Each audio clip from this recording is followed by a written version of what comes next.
Hello friends, ಇವತ್ತಿನ ವಿಡಿಯೋದಲ್ಲಿ ನಾನು ನಿಮಗೆ 3 ಥರದ ಚಟ್ನಿ ಪುಡಿ ಹೇಗೆ ಮಾಡೋದು ಅಂತ ಹೇಳ್ಕೊಡ್ತೇನೆ ಫ್ರೆಂಡ್ಸ್.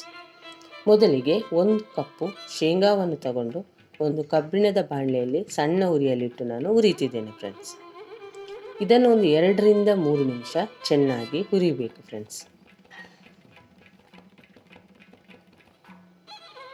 ಫ್ರೆಂಡ್ಸ್, ಈ ಚಾನಲ್ಗೆ ಹೊಸಬರಾದರೆ ಈ ಚಾನಲನ್ನು ಸಬ್ಸ್ಕ್ರೈಬ್ ಮಾಡ್ಕೊಳ್ಳಿ. ಬೆಲ್ ಐಕಾನನ್ನು ಆಲಲ್ಲಿ ಸೆಟ್ ಮಾಡಿದರೆ ನಾನು ಮಾಡೋ ವಿಡಿಯೋ ನಿಮಗೆ ನೋಟಿಫಿಕೇಷನಲ್ಲಿ ಬಂದುಬಿಡುತ್ತೆ ಫ್ರೆಂಡ್ಸ್. ಈಗ ಶೇಂಗಾ ಇಷ್ಟು ಫ್ರೈ ಆದರೆ ಸಾಕು ಫ್ರೆಂಡ್ಸ್.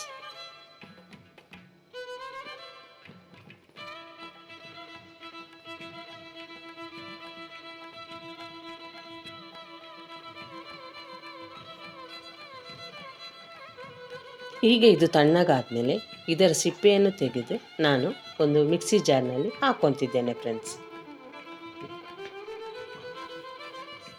ಇದನ್ನೊಂದ್ಸಲ ತರಿತರಿಯಾಗಿ ರುಬ್ಕೊಳ್ಳೋಣ.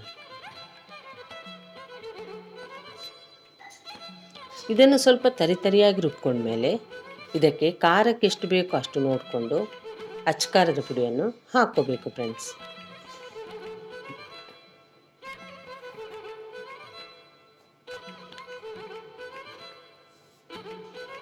ನಾನು ಇಲ್ಲೊಂದು 2 ಚಮಚದಷ್ಟು ಖಾರ ಪುಡಿಯನ್ನು ಸೇರಿಸ್ಕೊತೇನೆ ಫ್ರೆಂಡ್ಸ್.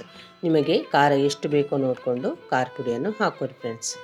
ಈಗ ಇದಕ್ಕೆ ಒಂದು ಸ್ವಲ್ಪ ಬೆಳ್ಳುಳ್ಳಿ ಮತ್ತೊಂದು ಸ್ವಲ್ಪ ಜೀರಿಗೆ, ರುಚಿಗೆ ತಕ್ಕಷ್ಟು ಉಪ್ಪನ್ನು ಕೂಡ ನಾನಿಲ್ಲಿ ಸೇರಿಸ್ಕೊತೇನೆ ಫ್ರೆಂಡ್ಸ್.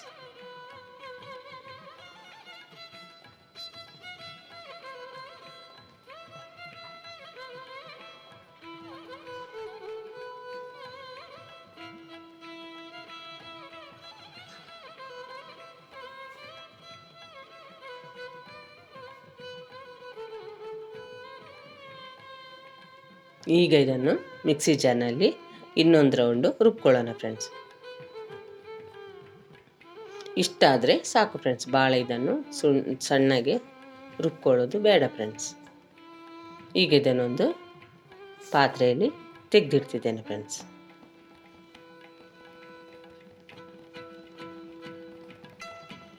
ಈಗ ಅದೇ ಮಿಕ್ಸಿ ಜಾರ್ನಲ್ಲಿ 1 ಕಪ್ಪಷ್ಟು ಪುಟಾಣಿಯನ್ನು ಹಾಕ್ಕೊಳ್ತೇನೆ ಫ್ರೆಂಡ್ಸ್. ಮತ್ತೊಂದು ಸ್ವಲ್ಪ ಜೀರಿಗೆ, ಸ್ವಲ್ಪ ಬೆಳ್ಳುಳ್ಳಿ ಮತ್ತು ರುಚಿಗೆ ಎಷ್ಟು ಬೇಕೋ ನೋಡ್ಕೊಂಡು ಖಾರ ಪುಡಿ, ಮತ್ತೊಂದು ಸ್ವಲ್ಪ ಉಪ್ಪನ್ನು ಹಾಕ್ಕೊಂಡು ಇದನ್ನು ಕೂಡ ನಾವು ಇದನ್ನು ಮಾತ್ರ ಸಣ್ಣಗೆ ರುಬ್ಕೋಬೇಕು ಫ್ರೆಂಡ್ಸ್.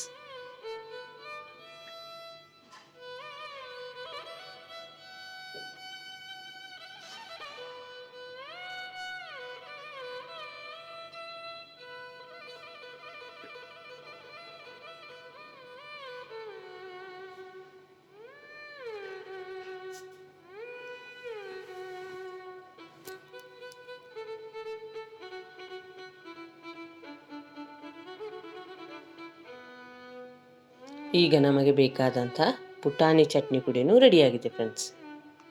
ಈ ಚಟ್ನಿ ಪುಡಿ ಮೊಸರು, ತುಪ್ಪದ ಜೊತೆ ತುಂಬ ರುಚಿಯಾಗಿರುತ್ತೆ ಫ್ರೆಂಡ್ಸ್. ಮತ್ತು ರೈಸ್ ಜೊತೆ, ಚಪಾತಿ ಜೊತೆನೂ ಕೂಡ ನಾವು ಸೇವಿಸ್ಬೋದು ಫ್ರೆಂಡ್ಸ್. ಈಗ ಇದನ್ನು ಕೂಡ ಒಂದು ಪಾತ್ರೆಯಲ್ಲಿ ಸಪ್ರೇಟಾಗಿ ತೆಗೆದಿಡ್ತಿದ್ದೇನೆ ಫ್ರೆಂಡ್ಸ್.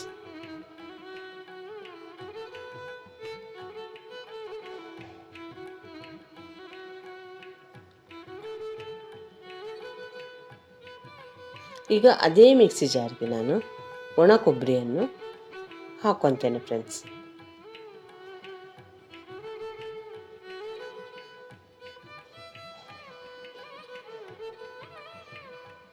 ಅದರ ಜೊತೆಗೆ ಸ್ವಲ್ಪ ಜೀರಿಗೆ, ಸ್ವಲ್ಪ ಬೆಳ್ಳುಳ್ಳಿ ಮತ್ತು ಖಾರ ಪುಡಿ, ರುಚಿಗೆ ನೋಡಿಕೊಂಡು ಉಪ್ಪನ್ನು ಕೂಡ ಸೇರಿಸ್ಕೊತೇನೆ ಫ್ರೆಂಡ್ಸ್. ಈ ಚಟ್ನಿ ಪುಡಿಯನ್ನು ನಾವು ತಿಂಗಳಾನುಗಟ್ಟಲೆ ಒಂದು ಡಬ್ಬದಲ್ಲೇ ಹಾಕಿಟ್ರೆ ಕೆಡೋದಿಲ್ಲ ಫ್ರೆಂಡ್ಸ್.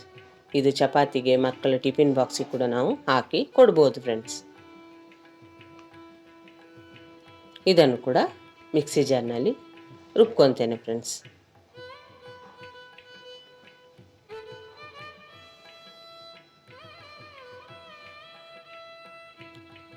ಈಗ ನಮಗೆ ಬೇಕಾದಂಥ 3 ಥರದ ಚಟ್ನಿ ಪುಡಿ ರೆಡಿಯಾಗಿದೆ ಫ್ರೆಂಡ್ಸ್.